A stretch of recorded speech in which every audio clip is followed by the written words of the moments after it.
सीख जो जीवन बदल दे। एक राजा था जिसका नाम रामधन था। उसके जीवन में सभी सुख थे। राज का कामकाज ऐसो आराम से चल रहे थे। राजा के नैतिक गुणों के कारण प्रजा भी बहुत प्रसन्न थी और जिस राज्य में प्रजा खुश रहे वहाँ आर्थिक व्यवस्था दुरुस्त होती है। इस प्रकार हर क्षेत्र में राजा का प्रवाह अच्छा था।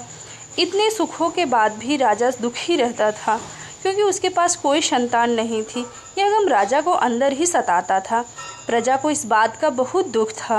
वर्षों के बाद राजा की यह मुराद पूरी हुई। उसे एक पुत्र की प्राप्ति हुई। पूरे नगर में कई दिनों तक जश्न चला। नागरिकों को राजमहल में दावत दी गई। राजा की इस खुशी में प्रजा भी झूम रही थी। समय बीतता जा रहा था। राजकुमार का नाम नंदन सिंह रखा गया। पूजा पाठ और इंतजार के बाद राजा को संतान की प्राप्ति हुई थी, इसलिए उसे बड़े लाड प्यार से रखा जाता था। लेकिन अति किसी बात की अच्छी नहीं होती। अधिक लाड प्यार से नंदन बहुत बिगड़ गया था। बचपन से ही नंदन की सभी बातें दिल को लुभाती थी। बड़े होते ही उसकी बातें बदतमीजी लगती थी। नंदन बहुत ज़्यादा जिद्दी हो गया था। उसके मन में अहंकार आ गया था। वो चाहता था कि प्रजा सदैव उसकी जय जयकार करे, उसकी प्रशंसा करे। उसकी बात ना सुनने पर वो कोलाहल मचा देता था। बेचारे सैनिकों को तो पैर की जूती समझता था। आए दिन उसका प्रकोप पर उतरने लगता था। वो खुद को भगवान के समान पूजवाना देखना चाहता था। आयु तो बहुत कम थी लेकिन अहम कई गुना था। नंदन के इस व्यवहार से सभी लोग बहुत दुखी रहते थे। प्रजा आए दिन दरबार में नंदन की शिकायत लेकर आती थी, जिसके कारण राजा का सर लज्जा से झुक जाता था। यह गंभीर विषय बन चुका था।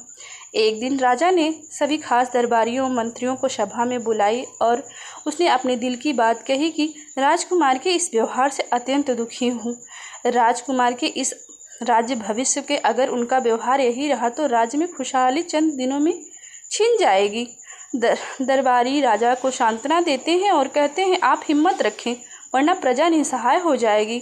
मंत्री ने सुझाव दिया, राजकुमार को उचित मार्गदर्शन एवं सामान्य जीवन के अनुभव जरूरत है। आप उन्हें गुरु राधागुप्त के आश्रम में भेज दीजिए। सुना है वहाँ जानवर भी इंसान बन जाता है। यह बात राजा को पसंद आई और उसने नंदन को गुरु जी के आश्रम में भेज दिया। अगले दिन राजा को अपने पुत्र के साथ गुरु में आश्रम पहुँचे। राजा ने राधागुप्त से अकेले में अपने बेटे के बारे में बात कही। गुरुजी ने राजा को आश्वासन देते हुए कहा कि जब वे अपने पुत्र से मिलने आएंगे तब उन्हें गर्व महसूस होगा। गुरुजी के ऐसे शब्द सुनकर राजा शांति महसूस करते हुए अपने सहर्ष पुत्र को छोड़कर महल को चले गए। अगले दिन सुबह हुई। गुरुजी खास चेले भिक्षा मांगने के लिए खाने को कहा गया। उसने सुनकर नंदन ने साफ इनकार कर दिया। चेले ने उसे कहा कि अगर पेट भरना है तो भिक्षा मांगनी होगी और भिक्षा का समय शाम तक है, अन्यथा भूखा रहना पड़ेगा। नंदन ने अपनी अकड़ में चेले की बात नहीं मानी और शाम होते ही भूख लगने लगी। खाने को नहीं कुछ मिला। दूसरे दिन भिक्षा मांगना शुरू कर दिया। शुरुआत में उसके बोल के कारण कोई भिक्षा नहीं देता था, लेकिन गुरुकुल में सभी के साथ बैठने पर आधा पेट भोजन मिलता था। धीरे धीरे उसे मीठे बोल का महत्व समझ में आने लगा और करीब 1 महीने में नंदन के भर पेट भोजन मिलने लगा, जिसके बाद उसने अपने व्यवहार में बहुत तेजी से परिवर्तन लाए। इस तरह गुरुकुल में सभी नियमों के राजकुमार में बहुत परिवर्तन किए गए। राधागुप्त भी समझ रहे थे कि एक दिन राधागुप्त जी नंदन को अपने साथ सुबह सवेरे सैर करने को चलने को कहा। दोनों साथ में निकल गए। रास्ते में बहुत बातें हुई। गुरुजी ने नंदन से कहा कि तुम बहुत बुद्धिमान हो और तुमने बहुत ही अधिक ऊर्जा है, जिसका तुम्हें सही दिशा का उपयोग करना चाहिए।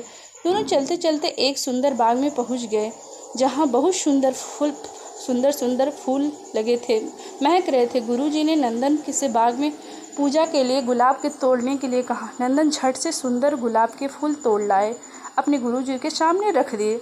अब गुरुजी ने उसे नीम के पत्ते तोड़कर लाने के कहा। नंदन भी वो ले आया।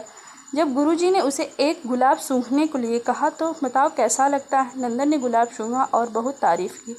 फिर गुरुजी ने उसे नीम के पत्ते को चखकर कहने के लिए कहा। जैसे ही नंदन ने नीम के पत्ते को खाए, मुँह में कड़वा हो गया और उसने बहुत निंदा की, जतर की, खाने पीने के लिए ढूंढने लगा।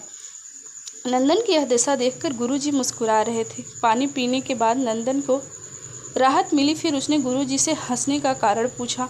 तब गुरुजी ने उसे हंसने का कारण बताया कि तुमने गुलाब का फूल सूंघा और उसमें खुशबू बहुत अच्छी लगी और तुमने उसकी तारीफ़ की।